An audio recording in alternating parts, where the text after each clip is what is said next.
বিএনপির যুগ্ম মহাসচিব শহীদ উদ্দিন চৌধুরী অ্যানি বলেছেন, ভারত বাঁধ খুলে পানি ছেড়ে দিয়েছে। শত্রুতা করে আমাদের দেশের মানুষের ওপর অত্যাচার নির্যাতনে নেমেছে, যার কারণে দেশে বন্যা হয়ে আজ লাখ লাখ মানুষ ভুক্তভোগী। সেই বন্যার্তদের কাছে ছুটে যাওয়া এই মুহূর্তে বিএনপির প্রধান কাজ। মানুষের এমন অসহায়ত্ব আর কখনো দেখা যায়নি। বন্যার্তদের ঘরে ঘরে ত্রাণ পৌঁছে দেবে বিএনপি। শুক্রবার দুপুর 12টায় লক্ষ্মীপুর সদর উপজেলার ভবানীগঞ্জ এলাকায় ত্রাণ বিতরণের সময় এসব কথা বলেন অ্যানি। এ সময় তিনি প্রত্যেক মানুষের কাছে ত্রাণ পৌঁছে দিতে অন্তর্বর্তী সরকারের কাছে অনুরোধ জানান।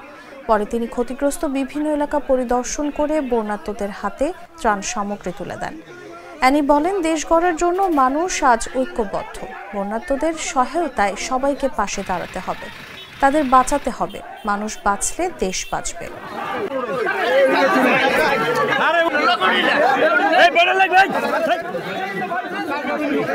এই পরিস্থিতি আমি দেখি নাই যে পানির যে জোয়ার, পানির যে ঢল যেভাবে নামছে, এটা কোনো স্বাভাবিক বৃষ্টি প্রাকৃতিক দুর্যোগের পানি না। এটা পার্শ্ববর্তী দেশ ভারত থেকে তারা বাঁধ কেটে দিচ্ছে, তারা এখানে পানি ছেড়ে দিচ্ছে, যার কারণে আজকে আমাদের দেশের সাধারণ মানুষ আমরা ভুক্তভোগী।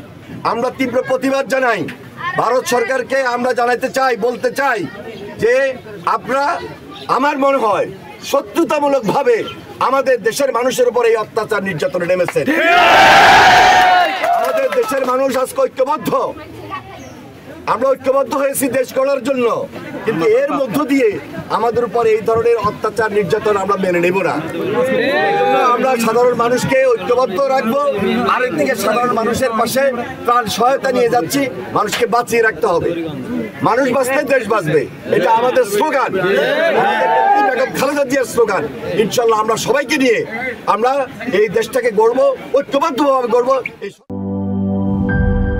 আরফিল ওয়্যার ড্রপ, এতে ব্যবহৃত ইনসেক্টস রিপেলেন্ট মাস্টার ব্যাচ পোকামাকড় থেকে কাপড়কে রাখে সম্পূর্ণ সুরক্ষিত।